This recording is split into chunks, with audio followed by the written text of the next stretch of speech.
Maggie Mae. Join us as we follow the moon. Today, we're sitting in downtown Deridder, Louisiana. We're actually here visiting family, but we kind of fell in love with this little downtown, and we wanted to do two different things today. We're kind of mixing two videos. First, we're going to show you where we're staying, which is a little park called Pecan Acres. It's just north, maybe 10 minutes north of downtown Deridder, actually just north of a little town called Rose Pine, but its address is Leesville, Louisiana. So come take a look at this park, and then we'll bring you back and show you some more of the downtown. Thanks. Now here we are just heading north out of Rose Pine. There's a big RV service and dealership over here on the left, which is always handy to have one close by. And the very next intersection, you'll see the signs for Pecan Acres. This park's very easy in, very easy out, right onto the main 4-lane road. I believe that light is lit up, or the sign before it is lit up too at nighttime. Yeah, there is a almost like one of those TV screen signs.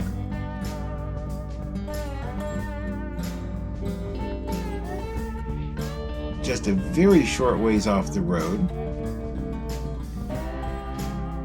is the entrance to the park. Now it's a smaller park. I believe it's around 60 sites. Everything is gravelled, and from what we could tell, newly gravelled and very nice level sites. This is it's not a fancy park. It doesn't have a swimming pool and a hot tub, but it's got everything that you need if you're going to be visiting the area. Plus, it was a nice, clean park. Now, up ahead of us, you'll see those two white buildings. The building on the left is the office. The building on the right is the laundry facility and the bathhouse. Now, as you can see, again, very clean. I believe it was $1.25 and $1.75 on the wash and the dry.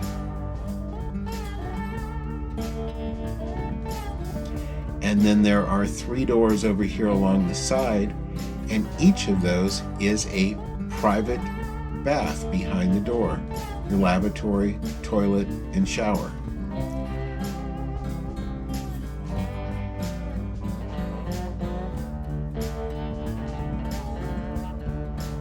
Everything looked really nice. Yeah, very, very nicely taken care of. And like I said, not a lot of extra amenities, but what we were using it for, we didn't need it. We were there to visit family. Yeah.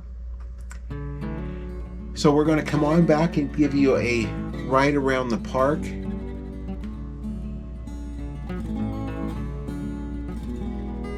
Now, as we go through the front loop here, you'll see there's a privacy fence part way down. You can see the traffic on the road out there. You do get a little bit of road noise, not much. Directly across that 4-lane road, there is a train track, so you do hear the train, but it's nothing like some of the parks we've been to that were practically built on top of the railroad. I did feel a little rumble though. Felt a little rumble, Yeah. and you could hear it, especially at night. I think when it's cooler weather, it Yeah. carries better, Yeah. but nothing too I disruptive. love a train. I sorry. do too. That's why I say nothing too disruptive, because I love the sound of a train. Just not when it sounds like it's coming right That's through my right. campsite. That's right. Now there are quite a few what appear to be permanent or seasonal campers in this area. A couple there have covered roofs, but we did see some other ones coming in and out while we were there too, and especially these first spots in the beginning are real nice pull-throughs. The route that we're going is how we came when we came into the park. We drove completely around it, came up here behind the office, and then pulled through into our site. We were also there during a big storm. There were like 9 tornadoes through the area, and we fared well. Yeah, there's a big car dealership about a mile or two down the road that was without power. We never had the lights flicker. Everything seemed real stable right there. We had the lights go off at my daughter's house. Yeah, that's about 10 minutes away. Yeah. But no issues with power, nothing. It was a very good, safe stay. Yes. So if you're looking for a great place to stay in the area that, like I said, easy in and out off the road, we had a great long pull-through site. You can see all the space we had here in front of the rig. Great park. We would definitely stay there again.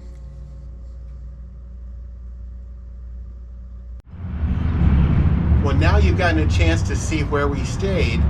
Now we want to show you a little bit of the downtown.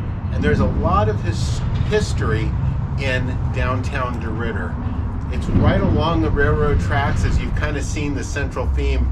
In fact, the bench that we're sitting on was from the city's centennial in 2003. So first we're going to take you through their museum. We're going to show you some of the downtown, and I hope you guys fall in love with this little town too.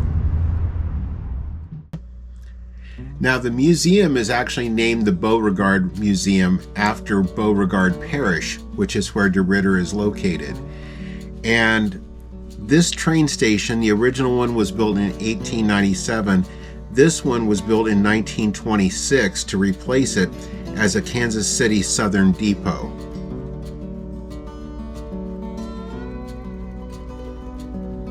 Once it was no longer being used as the train station, it became the museum. And we kind of happened upon it. Yeah. It wasn't a planned trip. We were just out.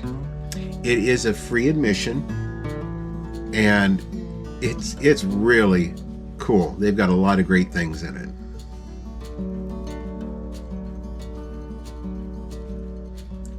Now, this is as you walk into it, and it still looks a lot like a train station. You'll see even more of that as we go along. But there's a lot of things about their centennial celebration in 2003, pictures of how the town used to look. Which is almost how it looks now. Yeah. This is Ella Deridder, and she's the namesake for the town. She was sister-in-law of a Dutch railroad financier who brought the railroad to this town and named the town after her. They have a lot of different things that were used in the rural home settings here. There's a switchboard, pump organ. There you can see the ticket windows.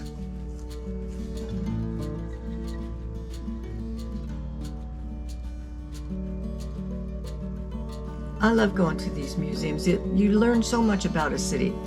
Now that's Sam Houston Jones. He actually came from this parish and was governor of Louisiana from 1940 through 1944. Now this will give you a little bit of an idea as far as what the downtown looks like, but that blue building across the street is where we're going next. That is Lulu's Cupcakes and More. This was recommended to us, and we got there late in the afternoons. There wasn't a lot left in the case by the time we got there, but it's a very, very busy place. Cathy tried a vanilla cupcake.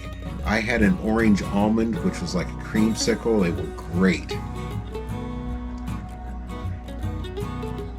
Now here again, you'll see some more of the charm of the downtown. That was a Cajun restaurant we were told was really good. And this is Serenity Park. There's actually a building here in 2008. This was turned into the park. It was originally a pawn shop back around the turn of the century. But the building was destroyed, and you'll even see the building on the corner beside it was turned into another park called Serenity 2 9 years later. There's a fountain at the end of it. It just wasn't turned on today. Now this was the post office, built in 1935. It now is home of the Lois Lofton Doll Museum. This is a private collection of Mrs. Lofton, and there are over 3,500 dolls that she used to have at home that are now on display in the old post office. It's billed as one of the largest doll collections under one roof. It was pretty amazing. There were just all different kinds too. And there were little ones. There were some that was like the actual size of a 2-year-old. Yeah.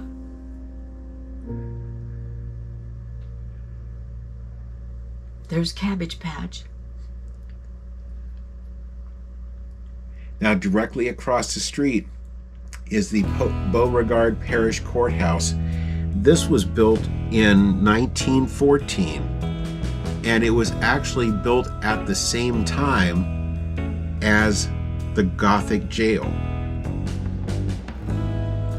Now, the Gothic Jail has been in a movie called Eli, which I understand you can find on Netflix. It's been in several paranormal shows. It's built entirely out of poured concrete, and they say it's probably the safest place to be in case of a hurricane coming through the area. They've used it as a safe shelter. When you first go in the front door, the family quarters were to the left. This is the only area that does not have bars on the windows. But the jailer and his family lived in these quarters. It did originally have plaster, but it's been removed because of lead paint and asbestos. This was the little dumbwaiter that took the food up to the 2nd and 3rd floor cells. Are you calling me names? No. Now, this is one of the jail cells, and there was one on the left and one on the right on the 2nd floor. And these were some of the first jail cells anywhere to have a toilet, lavatory, windows, and shower in each cell. This was the 2nd floor in the front. This is where the ladies section was. They had the spiral staircase that went to an underground tunnel which went over to the courthouse. And it's sometimes called the hanging jail because there were 2 fellas that created a brutal murder of a taxi driver, and they actually were hung here in the jail from the 3rd floor. That staircase is amazing. Yes, it is. Now, there's tours throughout the week, and they also do occasional nighttime tours for those that are looking for some paranormal fun. And they do a big Halloween ghost tours. Mm-hmm. Now, these were the death cells. If you were sentenced to death, this is where you were. It was your own single cell. They actually had a series of locks and things that had to be done in order to go amazing. in. It Yeah. was. And it has, like I said, been on several paranormal shows. It is listed on the National Registry of Historic Places, and you never know who's going to be appearing for a mugshot. Poor Maggie. Well, we hope you've enjoyed our little tour of downtown Deridder, Louisiana, and the Pecan Acres RV Park where we stayed, as much as we've enjoyed bringing it to you. If you've enjoyed the video, be sure and leave us a thumbs up. And if you haven't already subscribed, if you do that and ring that notification bell, we sure do appreciate it. And thank you for following us as we follow the moon. Thanks for watching today. If you haven't already, please subscribe to our channel. And be sure to ring the notification bell so you'll know when new videos come out. Don't forget to follow us on social media too.